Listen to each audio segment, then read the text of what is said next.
Let's start off with Ohio State. So, look, a team that's coming off really two good wins. You have the Michigan loss, and then the team that everybody looked at and said, man, this might be the best team in the country now that they're hitting what seems to be a little bit of a rhythm. What do they have to do to beat Texas this upcoming week? Out of all the teams that we're breaking down today, Ohio State is the simplest path to victory. And it's not just straight up because we think that Texas doesn't have a shot. That's not what I'm saying. Ohio State has been playing the best, most well-rounded football out of any team in the playoff. They have been unstoppable. The word relentless has been used a million times over by me since talking about what happened against Tennessee and against Oregon. My main focus, man, is they need to come out firing and doing what they've done best over these past two performances. They need to be aggressive, throwing the ball early like they've been, and Chip Kelly's been dialing things up just to get Jeremiah Smith the ball in space, not attacking too deep downfield, letting him work and create for himself after the catch. That is what he does best because he's bigger and stronger and will be bigger and stronger than any of Texas's cornerbacks that he's going to be going up against. And on defense, continuing to just be aggressive and downhill and trying to do anything and everything possible just to completely remove Texas's run game. They have had so many issues against opposing defensive lines in these past few weeks, except for the Clemson game. If you take that away early, like we saw what happened with Arizona State, puts too much on Quinn Ewers' shoulders. And when there's too much on Quinn Ewers' shoulders and he's throwing the ball too much, it leads to interceptions. It leads to him being, just a little bit overly confident and taking those shots like the pick that he threw against Arizona State into double coverage, doing what they've done best and not getting away from. This is where I'm all coming together here with this. Not doing the crap that they did against Michigan, not getting away from what works best for them, leaning into what has gotten them this far over these past two playoff games needs to continue to carry them. Don't do something crazy. Don't get in your own head, which they haven't done, which is why I'm confident that they're going to get the job done and win this game. Couple of things here. I agree with you massively. Look, Cody Simon, Sonny Styles, Jack Sawyer, JT say his name again. Tuamoilau. Thank you. I can never do it. JT has 10 sacks. Sawyer has 8. Styles has 4. Simon has 7. One thing that I know, a lot of numbers, but there's one thing that I know. Quinn Ewers gets rattled when he starts getting hit. Send the heat. Even if you give up big yardage, look, I had an old coach one time, defensive coach. You said, I love him to death, but he always used to scream because we're going to play man-to-man and we're going to send the house all night. No risk it, no biscuit. Get after their ass. One of these big receivers for Texas, Quinn hits one on you, let it go. Because that's how much confidence I have in you offensively to be able to do the same damn thing. I know one thing for sure. Regardless of what else happens, if you start getting to Quinn Ewers and getting him on the ground, my man will start making mistakes. You got to get him in those mistake situations. You got to do it early. The game plan is out on Texas on how to beat them. What did Georgia do? You had Walker that had 3 sacks in the first half. 3. They kept sending pressure. Georgia kept getting home. And it's not as if Georgia was completely – Joe, they weren't the best pass rush team this year in the country, without a doubt. They were good, not elite, not great.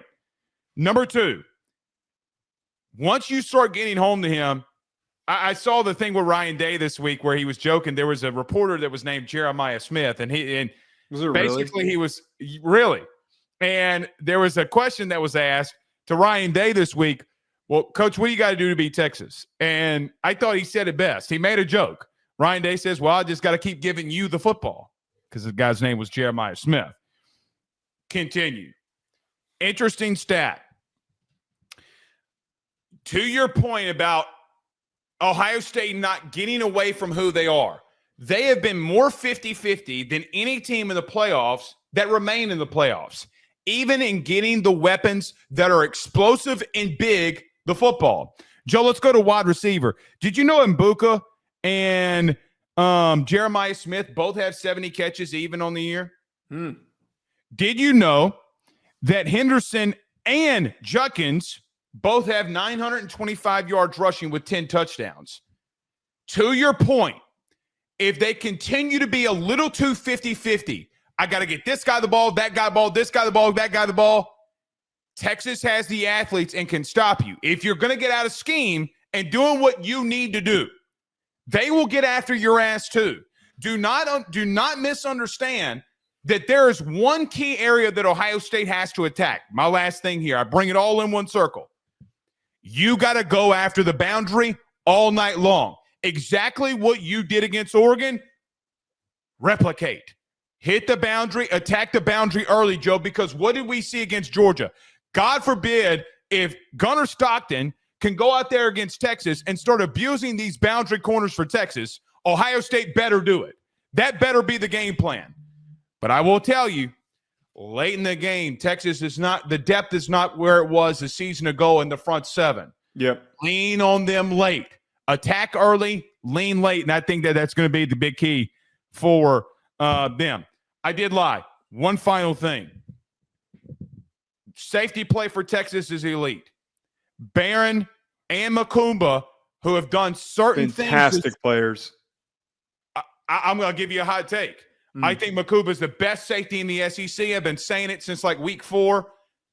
I agree with that. Wait, no, not more than Malachi Starks. No, for me, I'll put it there. I don't agree with that. Makumba will come down and light your ass up in the run game. I still feel like Malachi Starks is a little – this kid will knock your block off. Look, I like Makumba, and I like him more than most people. I had a high grade on him over the summer. Makumba will mess you up. But Malachi Starks is different, man. Okay, fair. See what you're saying. I'm not in that debate with you. Watch him come down in the run game. Defensively, dude, people misunderstand what's going on at Texas. What's going on at Texas is not defensively. Guys, you've seen it with them. It is offensively. They'll get a turnover. Quinn throws a pick. They don't play complimentary football. So you got to make them pay and make them pay quick. I was just going to say stay away from the safeties. Stay away from the middle of the field. Take away their 2 best defenders. For the love of God. One thing that I'm interested in seeing is who Jahdae Barron is going to be covering, because they do use him. He covers a lot of receivers and he's like man on man with a lot of receivers, and he sometimes even plays outside a good bit. I'd be curious to see his coverage snap. So I wonder if they're saying follow Jeremiah Smith. I don't know. Well, that's what I'm wondering. I'm wondering if they're going to have him out there to follow Jeremiah Smith. And if I'm being honest, like if we're just talking size for size, build and strength, Barron's 5'10", 5'11", 200 pounds. Jeremiah Smith 6'3", I believe he's like 195 or 200 off the top of my head. Mm-hmm. He's a big, strong kid. But this all goes in line with what you're talking about. One, attacking the sideline. That's what their bread and butter has been.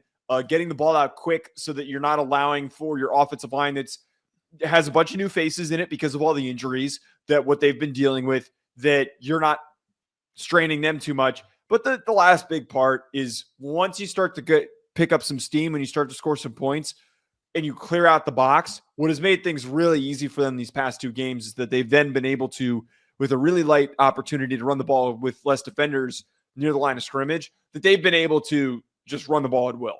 So again, it just all comes back down to the most simple game plan possible. They are built to win this game because the way that they're playing does not play well to Texas, who falls asleep in the middle of games when Ohio State is on a bender, it feels like, for all 4 quarters. I got to be real with you. I'm with you.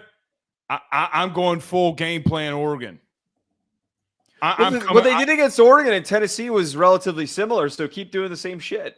I'm literally coming out swinging. Like, I'm not saying abandon the running game. I'm not doing that because you got 2 really good backs. I'm not going to say that. But if I'm picking between 2 evils, I think Texas can be leaky in the running game. That's not what I'm saying, but I'm really, really interested to see how quickly they go to that boundary. It's going to be very interesting. Again,